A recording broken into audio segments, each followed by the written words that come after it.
Good morning, everybody, and welcome to Option Pit.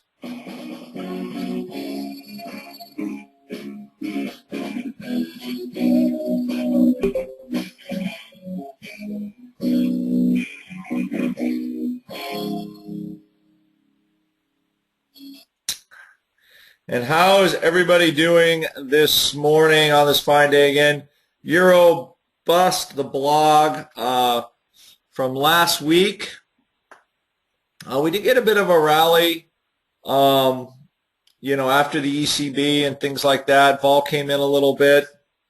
I think the euro is still going to have a tough time.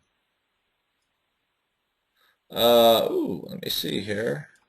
So let's look at a couple things just so. As from a vol point of view, we'll just start with there. We've got a little bit of a volatility markup. I think that's almost right on par, a half a point with weekend effect coming back in to the market. The next place we'll look. So vol is up. It should be, VIX should be up just from a mathematics point of view. Not really are they bidding the vol any higher today, just the standard weekend effect. We have a February cycle in VIX that is a little short, meaning VIX expiration is now 3.5 weeks away. We have about $1.25 in premium, which looks, I'm going to say, just relatively normal, maybe on the light side somewhat. As we move into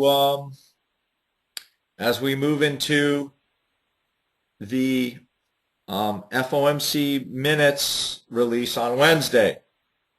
And all I'll say is don't expect any of the vol products or VIX to drop a lot until Wednesday. Vol's pretty much going to be stuck here. You might have some decay near the money. We'll look at that a little bit, but I don't think you're going to get a whole lot of decay. As far as the broad market, like the broad market vol products go. I saw this Feb future touch below 18 when they crushed the vol on Thursday, which was probably the low tick for volatility in the vol products. Don't expect to see that kind of number until Thursday again, if nothing happens. As of right now, it looks like stocks have kind of taken the vote in Greece in stride, although we're not doing a whole lot market-wise here. The SPY is down about 0.25%. Mostly just I think kind of sigh of relief, just that it's over. But I think future-wise it is still unclear. I think long-term there'll be some long-term wrangling, which will not be good for the euro. We'll try to look at some longer-term positions in there. Just not. The prognosis I don't think long term is very good. The big earnings we have Microsoft, we have Google, we have Apple, we have all kinds of big numbers, the big tech numbers coming out this week, and I think that probably, if anything, will drive us one way or the other. If the earnings are just not great, we definitely could go a little lower this week. But as far as big ticket items, we have the FOMC meeting minutes, and again, as far as just look at how we have been trading lately. Okay, 10-day volatility is still 14%. Okay, the 30-day volatility is actually even more. So as the vol got bid up into some potential numbers and nothing really has happened from them, and realized vol in the market has started to slow down a little bit from the beginning of the year. Okay, that's the thing. Whether stocks maintain this momentum, again, what's the good news that equities could have right now? Okay, we could have great earnings from Microsoft, Google, Apple, and stuff like that for growth.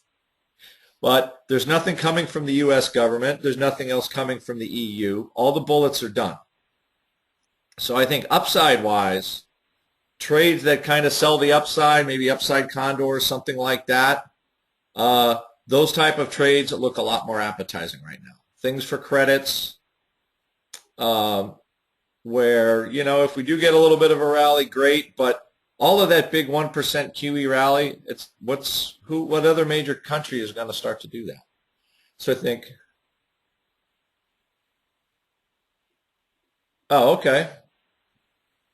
But there's nowhere that 1%, 2% catalyst that we were seeing before, just not happening. So I think selling upsides for credits, looking for some condors. There's still some decent volatility to be had out of the money on the call side, and that's, I think, what we'll take a look at today. All right.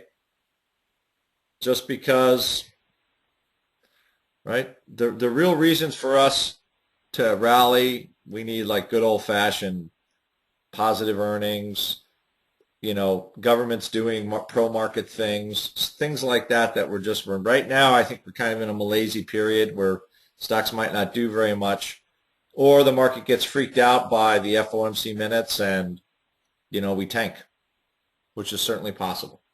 All right. That being said, everybody, that's what I'm looking at. One of the trades I still like is I still was liking, selling some puts in the housing stocks, some of the housing stocks that got hit, and buying put spreads in the XHB. I didn't think those trades looked too bad. They still look okay. And other than that, I'll be waiting for some earnings with everybody else and see if we can find some potential earning plays today. All right, everybody, you all have a good day, and I will see you in our chat pit report. Also, if you're interested in option pit and you're interested in the gold class, this would be a great time to sign up for it before the end of January.